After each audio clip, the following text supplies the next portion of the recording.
दोस्तों, आप सब कैसे हो? मेरे चैनल पर आपका स्वागत है। फिर से एक रस भरी कहानी में आज की कहानी बहुत ही खतरनाक है, जो कहानी सुनते ही शरीर का हर पार्ट खड़ा होने लगेगा। इस कहानी में बहुत मज़ा आने वाला है, अंत तक ज़रूर सुनिए। मैंने अपनी अलमारी से वह नीली वाली महक की शीशी निकाली जो कभी कभार मेरे पति इस्तेमाल करते थे। मेरे पति का नाम विक्रम था।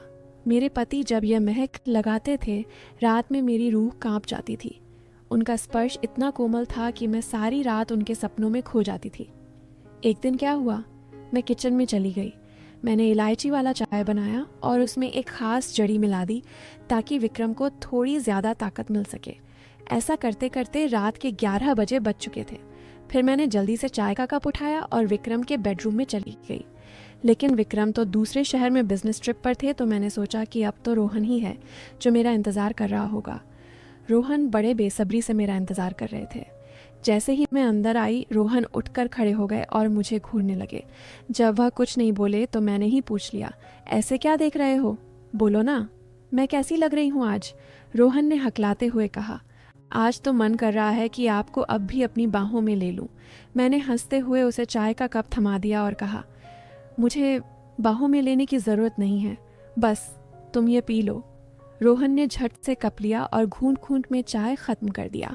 चाय पीते ही कुछ ही मिनट बाद उसने मेरी कलाई पकड़ ली और अपनी तरफ धीरे से खींच लिया।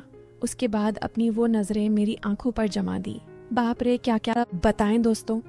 रोहन ने कैसे कैसे मेरी सारी भावनाओं को हिला दिया। अगर आपको भी पूरी डिटेल जाननी है तो पहले कहानी को लाइक करें। प्लीज़ लाइक कर दो ना, प्लीज़ सब्सक्राइब भी। तो चलिए आपको जल्दी से शुरू से कहानी सुनाती हूँ। मेरा नाम नेहा है। मेरी उम्र 31 साल है, लेकिन मैं अभी भी बिल्कुल जवान लगती हूँ। किसी भी लड़के को एक नज़र में अपनी ओर खींच लूँ। दिल तो हमेशा 20 का ही रहता है। जब मैं साड़ी पहनती हूँ तो जैसे सब कुछ आकर्षक लगता है। मेरी चमकती त्वचा पर जब रोशनी पड़ती है तो लगता है मानो मैं कोई परी हूँ। अब बात करते हैं मेरे 25 साल के देवर की, जो अब मेरा हो चुका है। उसकी मासूमियत और जोश ने मेरे अंदर ज्वाला जगा दी है। जब वह मेरी तरफ देखता है तो उसकी आंखों में वह चाहत साफ छलकती है, जैसे वह किसी मीठे सपने को जी रहा हो। कभी वह मुझसे कहता है, भाभी आज आप तो दिल चुराने वाली लग रही हो। इसीलिए मेरे पति कभी कभी काम से जल्दी आकर मुझे चुपके से गले लगा लेते हैं। हम शहर में रहते हैं क्योंकि मेरे पति कंपनी में उच्च पद पर काम करते हैं। मेरी 5 साल की एक बेटी भी है, इसलिए मेरी काया भी अब और आकर्षक हो गई है। पति को अपना कर्तव्य समझकर रोज उनकी देखभाल करती थी। भले ही हमारी शादी को 7 साल हो चुके थे, लेकिन मेरे पति अभी तक मुझे बहुत प्यार से संभालते थे। अच्छा से मेरा मतलब है, हर अंग को छू छू कर प्यार करते थे। वैसे आमतौर पर उनका तरीका ही ऐसा था, लेकिन मैं हमेशा साफ सफाई रखती थी और कभी कभार महक भी लगा लिया करती थी। दोस्तों, आपको मेरे से बात करना है तो इस वीडियो को लाइक करो और चैनल को सब्सक्राइब करो। और हाँ दोस्तों, जो सब्सक्राइब करेगा उसे मैं अपना नंबर भेज दूंगा, तो जल्दी से सब्सक्राइब कर लो। पिछले महीने कुछ ऐसा हुआ जिसका हमें कभी अंदाज़ा भी नहीं था। शाम को मेरे पति विक्रम घर लौट रहे थे। उनके ऑफिस की एक महत्वपूर्ण बैठक थी, इसीलिए सबने उन्हें बहुत व्यस्त रखा था और वह कार से घर आ रहे थे। आते वक्त उनकी कार का ब्रेक फेल हो गया। इस हादसे में उनकी कमर में चोट लग गई और डॉक्टर ने कहा कि ठीक होने में कम से कम 8 से 9 महीने लगेंगे। यह सुनकर मेरा दिल टूट गया।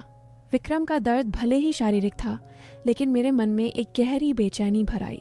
जब मैंने उन्हें अस्पताल में देखा, उनकी आंखों में पीड़ा साफ दिख रही थी। मैंने तुरंत उनके पास जाकर उनका हाथ थाम लिया। इसी वजह से मेरी ननद और मेरा देवर उन्हें देखभाल के लिए आए थे। वापस चले गए, लेकिन विक्रम ने देवर जी को यहाँ रुकने को कहा क्योंकि वह ठीक से चल भी नहीं पा रहे थे। मुझे ही बाजार से सामान लाना और बाहर के काम करने पड़ते थे। मैं मान गई और बहुत खुश हो गई। देवर जी मेरे कद तक ही आते थे। बॉडी भी मजबूत थी और रंग भी साफ था। वह ज़्यादा शरारती किस्म का लड़का नहीं लग रहा था और मैं भी खुश थी कि कोई तो आया जो मेरी मदद कर सके। आज वह मुझसे थोड़ा थोड़ा संकोच कर रहा था क्योंकि वह शादी के बाद पहली बार मेरे साथ इतने पास था। रात को जब मैं विक्रम को दवा दे रही थी, तब मेरा देवर भी हमारे पास बैठा था और फिर अपने कमरे में जाकर समय पर सो गया था। विक्रम के चेहरे पर थोड़ी राहत की लकीर थी, लेकिन वह अभी भी दर्द में था। तभी मेरी सारी भावनाएं बाहर निकल आई। मैंने विक्रम के पास बैठकर कहा, वह भी क्या दिन थे जब आप रोज़ मुझे छूते और अपनी गर्माहट से भर देते थे। विक्रम यह सुनकर हल्के से हंसने लगे। क्या हो गया मेरी जान, आज तो पूरी रोमांचित लग रही हो। मैंने कहा, नहीं जी, आपको तो मजाक सूझ रहा है और इधर मेरी हालत ख़राब है। सच बताऊं तो इसने मेरा बुरा हाल कर रखा है। मेरे पति बोले, मैं तुम्हारा दर्द समझता हूँ नेहा, मेरा भी बहुत मन करता है, लेकिन क्या करूँ, मैं तो ठीक से हिल भी नहीं सकता। बस थोड़े दिन और सब्र कर लो, फिर देखना मैं इस तुम्हारे फूल का क्या हाल करता हूँ। तभी मैंने कहा, थोड़े दिन नहीं, पूरे 9 महीने बाकी हैं ठीक होने में, और मेरा तो 1 महीने में ही यह हाल हो गया। पता नहीं आगे के दिन कैसे बीतेंगे। मेरे पति मेरी उदासी मिटाने के लिए बोले, चलो वो नहीं तो कम से कम चाय ही पिला दो, डॉक्टर ने भी कहा है। तभी मैंने हंसते हुए कहा, आपके नसीब में तो वह भी नहीं है क्योंकि आपकी बिटिया ने पी लिया है। हम दोनों जोर जोर से हंसने लगे। मेरे पति मुझे खुश रखने की पूरी कोशिश करते थे, लेकिन मैं क्या करूं, सब बेकार था। थोड़ी देर बाद विक्रम सो गया क्योंकि उनकी दवाइयों में नींद की गोलियां भी थीं, लेकिन मुझे नींद कहाँ आ रही थी। इसीलिए मैं खड़ी होकर देवर जी को देखने चली गई कि वह सोया है या नहीं, लेकिन वह अब पीवी तक जाग रहा था और मोबाइल देख रहा था। मैंने उसके कमरे में जाकर कहा, हुआ रोहन, 12 बजे बज चुके हैं और तुम अभी तक नहीं सोए, लगता है तुम्हारे मन नहीं लग रहा है। वह उठकर बैठ गया और बोला, नहीं भाभी, ऐसी बात नहीं है, बस यूं ही फ़ोन देखते देर हो गई। फिर उसने पूछा, भाभी आप भी तो नहीं सोई? मैंने कहा, मुझे तो आजकल नींद ही नहीं आती। रोहन ने पूछा, क्यों, क्या बात हो गई? मैंने हंसते हुए कहा, नहीं वो मैं तुम्हें नहीं बता सकती, जब तुम्हारी शादी होगी तो तुम्हें खुद ही पता चल जाएगा। मेरे मुंह से ऐसा सुनते ही रोहन ने अपनी नज़रें नीचे कर ली और अंदर ही अंदर मुस्कुराने लगा। तभी मैंने कहा, अरे तुम तो इतनी सी बात पर शर्मा गए। अच्छा बताओ, अभी तक कोई लड़की पसंद की है या नहीं? रोहन कुछ नहीं बोला, उसे अभी भी संकोच था। तभी मैंने उसका हाथ पकड़ा और कहा, अरे पागल, अपनी भाभी से इतना मत शर्माओ। वह धीरे से बोला, भाभी सच बताऊं तो ऐसी बातें मैंने अभी तक अपने दोस्तों से भी नहीं की हैं। मैंने कहा, अच्छा तुम मुझे अपना दोस्त ही समझ लो ना, क्योंकि मुझे ऐसी बातें करने में बहुत मज़ा आता है। रोहन ने कहा, हाँ भाभी, एक थी, लेकिन उसने मेरे से बातें बंद कर दी हैं। मैंने पूछा, तुमने उसकी जुदाई तो कर दी होगी ना? रोहन बोला, नहीं भाभी, सच बताऊं तो मैंने उसे ठीक से छुआ भी नहीं था। मैंने मोह बनाते हुए कहा, तुम तो बड़े सीधे हो, चलो कोई बात नहीं, अब तुम मेरे पास आ गए हो तो मैं तुम्हें अपना प्यार देकर जवान कर दूंगी। मैं बातें करते करते रोहन के कमरे में ही गई थी। सुबह जब मेरी आंखें खुली तो रोहन बेड पर बैठा हुआ मुझे ही देख रहा था। मेरे उठते ही रोहन ने मुझे गुड मॉर्निंग बोला। जब मैंने पूछा, क्या देख रहे हो, तो तब वह बोला, भाभी आप सच में बहुत आकर्षक हो। वह हम मुस्कुराते हुए बोला, अच्छा तब तुम सुबह सुबह आकर्षण का मज़ा ले रहे हो और रात को तो बड़े शर्मा रहे थे। वो मुस्कुरा के पूछने लगा, भाभी आप बुरा ना मानो तो एक बात पूछ सकता हूँ? मैंने कहा, अरे पागल, मैं क्यों बुरा मानूंगी, पूछो क्या पूछना है। उसने मुझसे कहने लगा, भाभी सच सच बताना, आप जो 3-3 किलो की ये थैलियाँ लिए घूमती हो, आपको भारी नहीं लगता क्या? उसकी अब बात सुनकर मेरी हंसी छूट गई। इसके बाद रोहन मुझसे काफ़ी खुल गया था और अब वह मुझसे ज़्यादा शर्म नहीं करता था। इससे मैं भी बहुत खुश थी क्योंकि अब मेरा भी समय अच्छे से बीतने लगा था। रोहन को आए हुए 20 दिन बीत चुके थे और वह मुझसे काफ़ी खुल मिला गया था। वो बाहर के सारे काम कर देता, बाज़ार से सामान ले आता और अपने भैया को भी सहारा देता। मेरी तो बहुत सेवा करने लगा था। शाम को मेरा सिर भी दबा देता और कभी कभी मेरे शरीर को भी आराम देता। लेकिन मेरी चाहत दिनों दिन बढ़ रही थी और मैं मेरे पति की हालत अब भी वैसी ही थी। अब सब कुछ मेरी बर्दाश्त के बाहर हो चुका था। मैंने सोचा कि अब तो रोहन ही है जो मेरी मदद कर सकता है। वैसे मेरे मोहल्ले में भी 3 लड़के रहते थे जो कॉलेज जाते थे। वे भी मुझे देखते थे। जब भी मैं छत पर कपड़े सुखाने जाती तो वे मुझे ही देखते और पहले तो मैंने सोचा कि उनमें से एक को सहारा ले लूं ताकि कुछ दिन काम चल जाए। लेकिन फिर मैंने सोचा कि मैं इस घर की इज्जत हूं और कल को पता नहीं यह मुझे या मेरे पति को बदनाम कर दें, इसीलिए मैंने उन्हें अनदेखा किया। लेकिन रोहन तो घर का ही है, इसीलिए मैंने तय कर लिया कि वही मेरी मदद करेगा। आज मैंने पक्का फैसला कर लिया कि आज रोहन से काम ले ही लूँगी और अपने सूखे दिल को रोहन से ही भरवा लूँगी। उसके बाद मैं किचन में खाना बनाने चली गई। जैसे ही रोहन नहाकर ताज़ा होकर किचन में आया, मैंने सब्ज़ी काटने का बहाना बना दिया।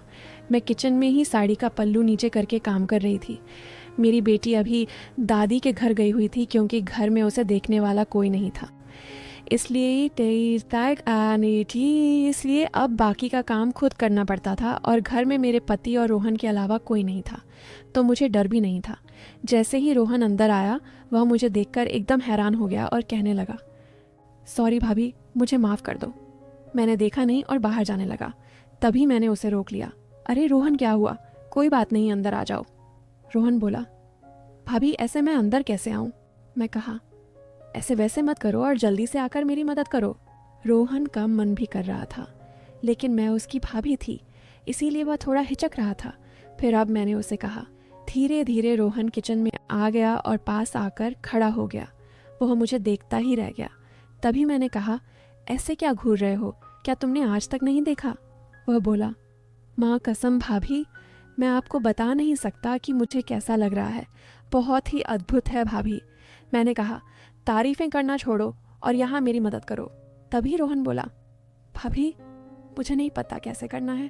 तो मैंने कहा, अरे बेवकूफ़, इसमें कुछ नहीं करना, ये लो पकड़ो और बस धीरे धीरे सहलाओ। थोड़ी देर बाद जब रोहन के हाथ नरम होने लगे तो मैंने सोचा कि अब मेरा आगे झुककर सही से काम करने का समय है। मैं आगे झुकी और रोहन ने पीछे से मेरी मदद करने लगा। लेकिन कुछ देर में ही रोहन का मन शांत हो गया। तो देखा कि अलीसा, रोहन का काम तो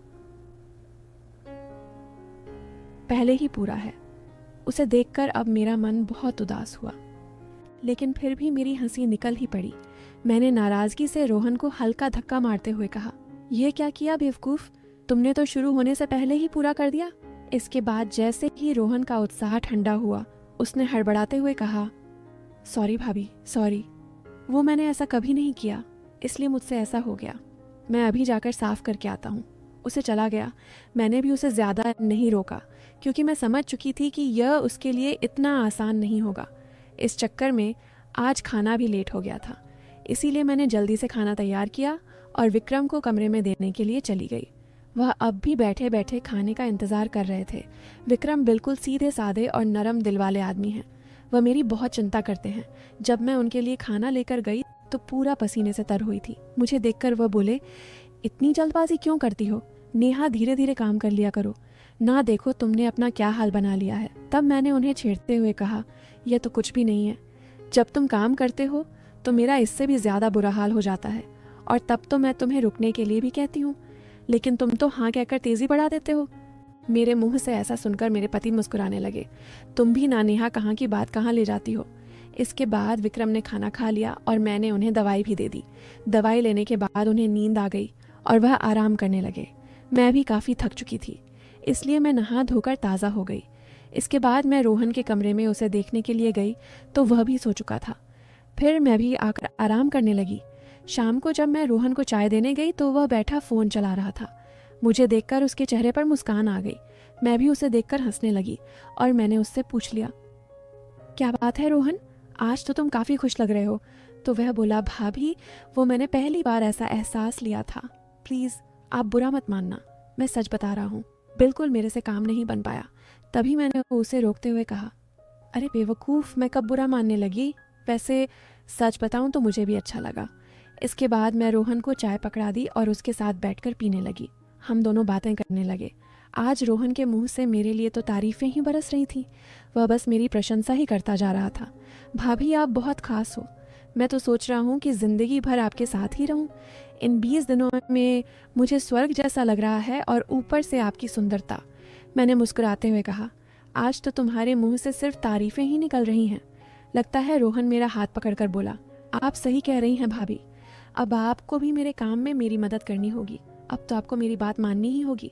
प्लीज़ भाभी मना मत करना, बस एक बार के लिए मेरी हमसफ़र बन जाओ। इसके बाद आप जो भी कहेंगी मैं करूँगा। जब रोहन सब कह रहा था तो उसका चेहरा लाल हो गया था और मेरी हंसी फूट पड़ी थी। मैंने उसके सर पर हाथ फेरते हुए कहा, अरे पगले, इतना गंभीर क्यों हो रहे हो? बताओ, मैंने तुम्हें कभी किसी चीज़ के लिए मना किया है? वैसे भी अब तुम्हारे भैया तो वैसा भी मेरे काम में मेरी मदद नहीं कर पाते हैं, और तुम इतना शर्माओ मत। अगर इतना शर्माओगे तो कैसे चलेगा? चलेगा। इतना कहने के बाद मैं बोली, आगे से अब तुम्हारे साथ ही सोऊंगी, बस तुम मेरा ख्याल अच्छे से रखना। दोस्तों, कैसी लगी आपको रसभरी कहानी? अगर अच्छी लगी हो तो कमेंट में ज़रूर बताएं और साथ ही साथ इस चैनल को भी सब्सक्राइब कर दें ताकि मैं इससे भी और ज़बरदस्त कहानियाँ आपके साथ शेयर कर सकूं। और प्लीज़ लाइक करना नहीं भूलना। आप सब जानो। धन्यवाद। वेट करें इसके आगे वाले पार्ट।